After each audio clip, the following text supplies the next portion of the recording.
Back in 2017, Motorola launched one of the best flagship phones, the Motorola Moto Z2 Force. This was a special phone, being the last one with a shatter shield. Yes, in 2017 they had a shatterproof phone, even going back to 2015 with the Droid Turbo 2. But here we are in 2022 and the phone isn't aging that well. But of course, regardless of whether or not you should buy the phone, let me also tell you why this phone is so special. Hello everyone, Matt from Real World Review here, and let's just get started. There's a lot of phone to talk about.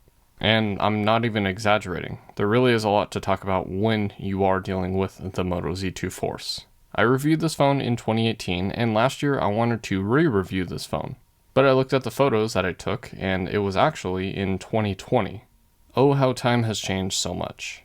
Normally I would start with the screen, but that gets its own section. Instead, we'll talk about the rest of the front, which houses the front-facing fingerprint scanner, an interesting and very 2017 iPhone-esque choice. This also has the front microphone, a common Motorola choice that followed for quite a few years, all housed in that little chin area. Of course, the screen is a 16:9 ratio, so it all makes sense, while the top has the only loudspeaker, being the earpiece, along with that front camera and front flash. They're all kind of weird choices, the single speaker being decently loud, but again, only one. Then the front camera is a 5 megapixel one. More on that later. And then we get not only a flash, but a dual LED one. A strange and overkill choice, but it is for selfie flash, I guess. Then moving to the frame, on the top we get the microphone and SIM card tray, which allows for an SD card. #rare. On the left side we get nothing, not even an antenna line. While the right side we get the separated power and volume buttons. Then on the bottom we get the USB-C 3.0 port, which allows for fast charging, but ends up maxing out at about 12 watts of charging for me. This takes almost an hour and a half to fully charge that 2730 milliamp battery, which sounds small because it is. For me, the battery life is not that good, and looking back at the past stats that I used to get, it's never really actually been that good. Day of battery life is possible, but difficult beyond basic usage. To drain that battery, we are given the Snapdragon 835 chip, the same one found in the Samsung S8 and Google Pixel 2 series, as well as the not so awesome anymore Essential phone. This is paired with 64GB of UFS 2.1 storage, which was really good back at launch, as well as 4GB of RAM. The storage is expandable, and most of the app limitations I got were from the processor, not the RAM. Scrolling through the phone is fine, feeling fairly snappy, but opening apps makes you feel the age of this phone. The operating system is stupid though, being Android 8, unless you have the Verizon one, which not only gets Android 9, but technically 5G support, albeit with an attachment and only ultra-wideband. And yes, as you've been seeing, there's no system dark mode on here, which I'm not a huge fan of. And if you haven't figured it out, let me tell you about this. See, the metal frame is not only good for being thin and light, being a simple 143 grams, but also housing this interesting array on the back. This is for Moto mods, which range from extra batteries, large rear speakers, a projector, and even a Hasselblad collaboration. Just like the Moto Z4, this is the main reason why people still want these types of phones. I have a couple mods, but they're kind of old. The projector sounds cool, but it's not that bright and very low resolution, but the snap-on aspect will impress even people like myself. The camera mod, I'll talk about that later. For me, I don't really use mods, but the idea is always awesome. As for the size of the phone, it's not really the most compact phone, but it is super thin at 6.1 millimeters. It makes sense that there's no headset jack, but the Z2 Play was even thinner than this, and that had a headset jack. So who really knows why they left it out? There is no IP rating, so keep this away from water, though splashes should be fine, although I still want to recommend it. While I love the design, the vibrating mechanism is weird to me, and the lack of wireless charging is disappointing. There's expensive mods that you can buy to allow this to happen, but even the glassback Z3 and Z4 didn't have wireless charging.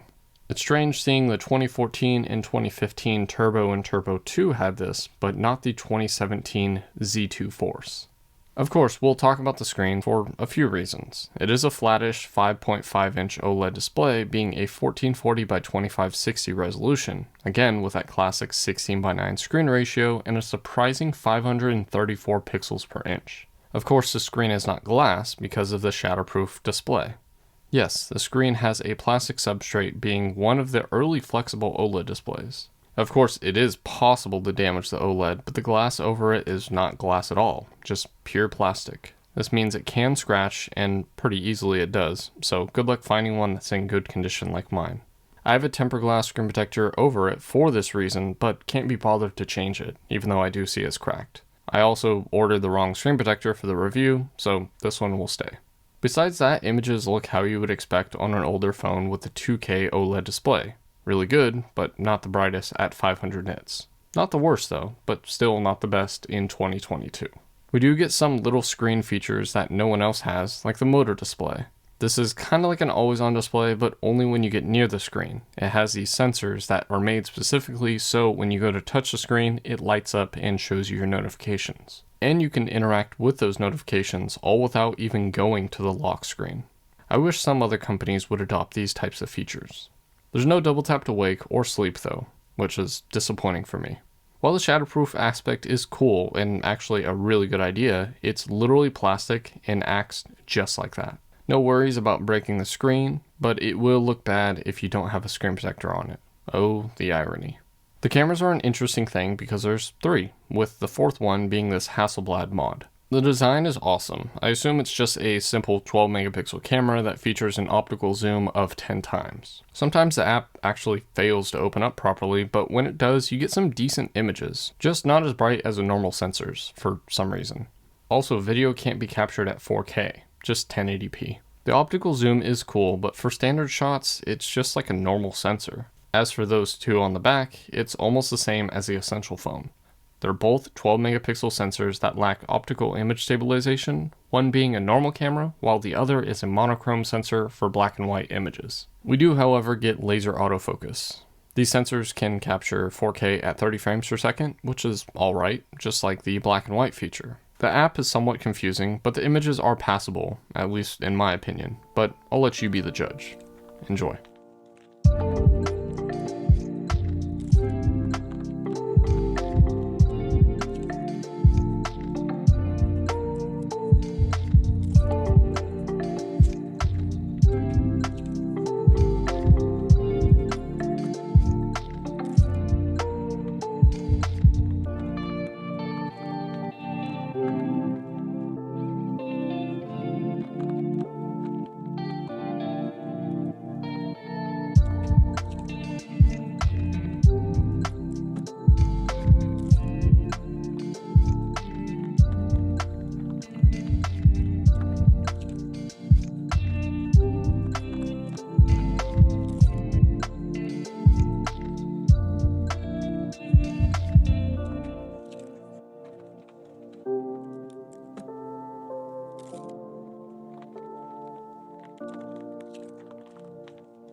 As for the front camera, not that good at all. A 5 megapixel that has a dual LED flash, but in all scenes this ended up being a subpar sensor, like it sounds like. Overall, all these sensors aren't really the best, but they're also not really the worst. But there are definitely better options out there. Just not with this mod. Now this isn't a super fast phone, there's no 5G support, the gaming is disappointing on here, and trying to find a good condition one is almost impossible. So why should you buy this? For one, I feel like the weight is difficult to achieve nowadays and the durability doesn't get sacrificed because of it. Well, except for the screen. The battery life is disappointing and that's on a decent battery like mine. For me, the design, with the Motorola extras, lightweight, and overall size of the phone just fits so well in my hands. I actually used to use this phone specifically to play PUBG because of the design and honestly, I miss those days. It just seemed to fit so well. Maybe there's just a nostalgic aspect to it, but the design is my main reason for liking it. For the used price, it is similar to the Pixel 2 XL, but with an unbreakable screen. There might be some better devices out there, but for me, it feels like the right Snapdragon 835 choice. It would be cool though if Motorola made the logo a fingerprint scanner instead of having it on the front. Eventually it did happen on another phone, but this just makes so much sense. To wrap this up, I would say that you should have this on the list of phones to consider buying. At around $50 to $100, this is not going to be the best phone out there, obviously. You do have to worry about screen burn and the battery, but you can literally change the battery and not have to worry about breaking the screen because it's almost impossible to break, even if you are working on it. And I think there's something special about that.